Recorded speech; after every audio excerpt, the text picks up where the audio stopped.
लोग कैसे हो? ठीक ठाक।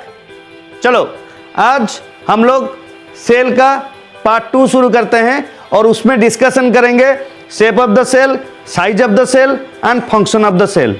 क्या इनके बीच में कुछ इंटरलिंक है, कुछ रिलेशन है? क्या एक के ऊपर दूसरा डिपेंड करता है? चलो हम लोग डिटेल्स में उसका डिस्कशन करेंगे, अच्छे से समझेंगे ये सब इंटरलिंक है या नहीं है। चलो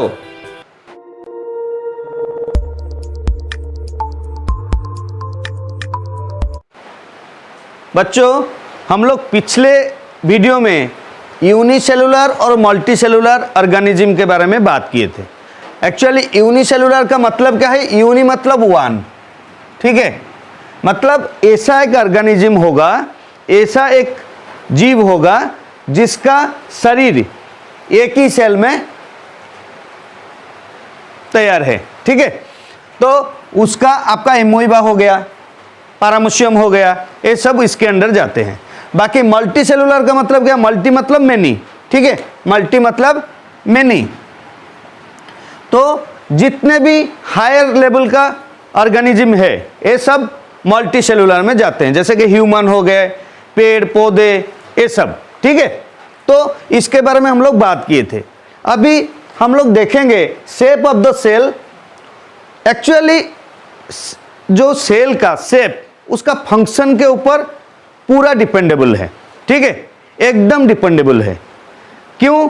क्योंकि फंक्शन के हिसाब से वो अपना शेप बनाता है। जैसे कि हमारा ह्यूमन बॉडी में अगर हम लोग देखेंगे, देखो राउंड, ऐसे राउंड वाला या स्फेरिकल वाला अगर कोई सेल होगा तो वो इसका मतलब वो चारों तरफ अपना फंक्शन को एक्टिव कर सकता है, ऑपरेट कर सकता है, इसीलिए वो राउंड शेप का होता है। इसीलिए आपका जितना भी आरबीसी हो गया, ओवम हो गया, ये सब राउंड शेप का होता है, ठीक है।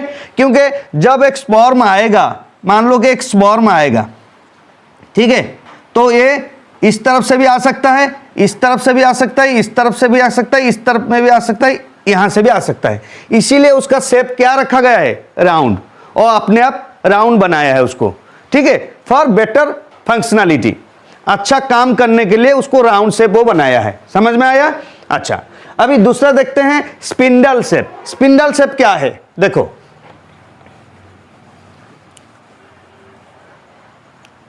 स्पिंडल शेप रियली ऐसा होता है, देखने में इस टाइप का होता है, ठीक है।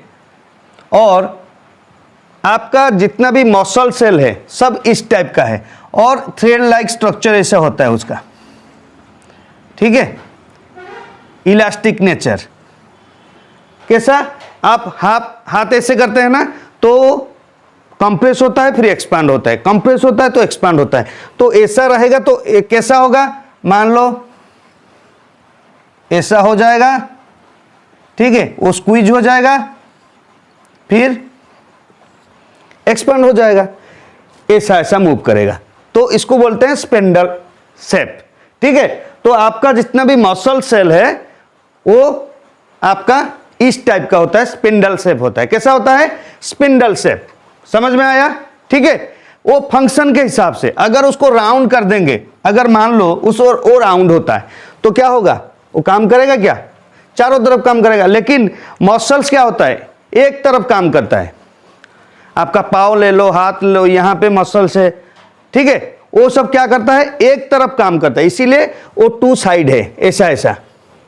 आप रबर देखे हो ना, जैसे खींचता है उस टाइप का होता है मसल सेल्स। समझ में आया? अच्छा, अभी देखते हैं आपका नर्व सेल। नर्व सेल का काम क्या है? वो कोई मैसेज कैरी फॉरवर्ड करेगा या रिसीव करेगा थ्रू आउट योर बॉडी, तो उसका ब्रांचेस चाहिए, फैल जाएगा, फैलेगा तो रिसीव करेगा या देगा मैसेज। इसीलिए उसका शेप कैसा होता है? इस टाइप का होता है।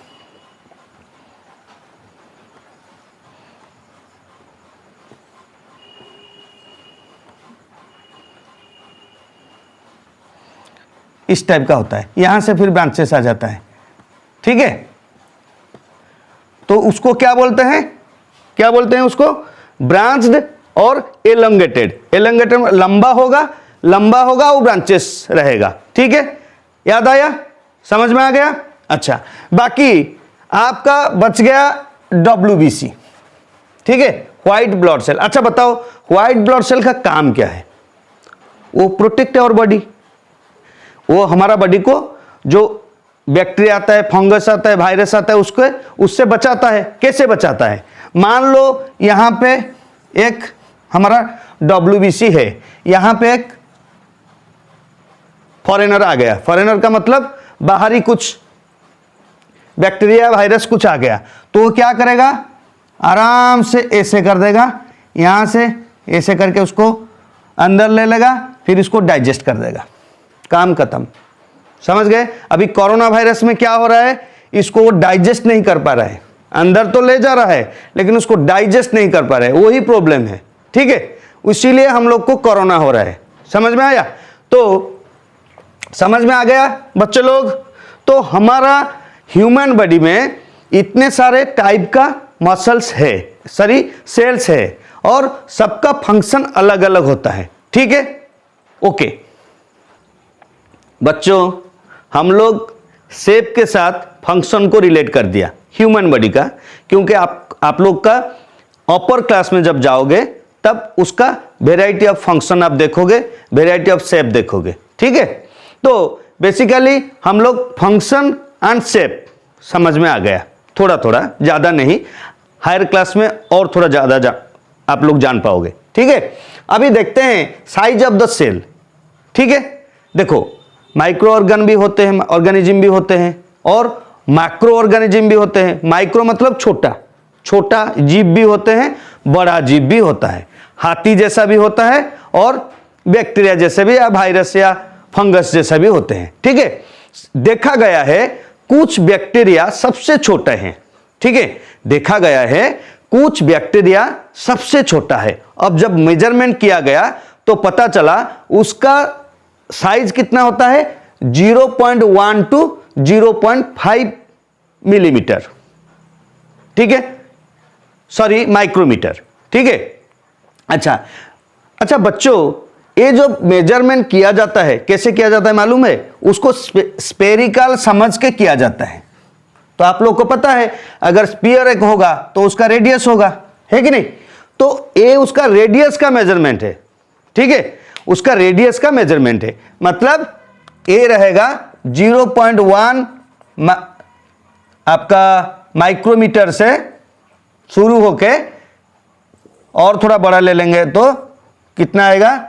0.5 माइक्रोमीटर तक, ठीक है, इतना साइज रहेगा उसका।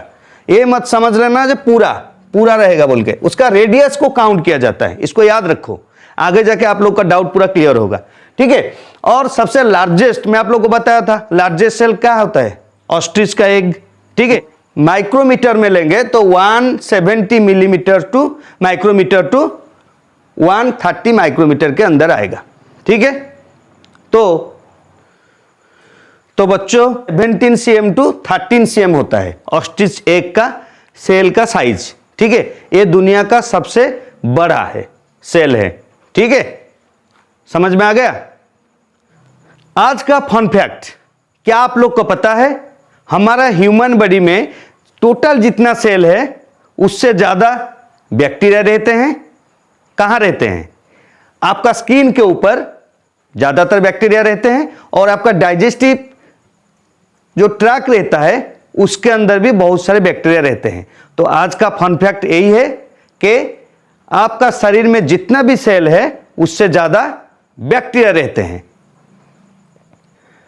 तो बच्चों, अगर आप लोग को मेरा वीडियो अच्छा लगता है, आपका नॉलेज लेवल थोड़ा ऊपर जाता है, तो सब्सक्राइब करना, लाइक करना और शेयर करना, ठीक है।